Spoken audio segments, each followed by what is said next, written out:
ঝড় তুফান হইতাছে মনে হয়। ফ্যাক্টরিতে আগুন লাগছে তো।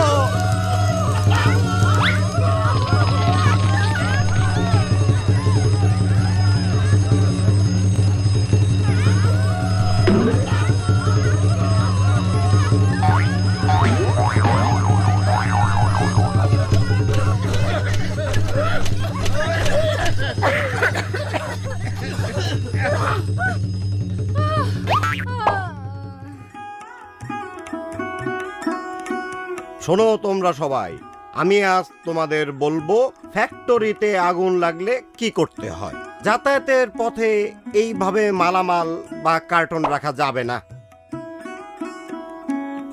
এই পথ আর সিঁড়ি যেন সবসময় পরিষ্কার থাকে। আর কর্তৃপক্ষকে নিশ্চিত করতে হবে যে বের হওয়ার দরজা যেন তালাবন্ধ না থাকে। আর আগুন লাগলে নাকে কাপড় দিয়ে বের হবা, কোনো হুড়াহুড়ি না। সবাই বুঝতে পারছো তো? আর একটা জরুরি কথা, আগুন নেভানোর এই যন্ত্র চালানো শিখতে হবে।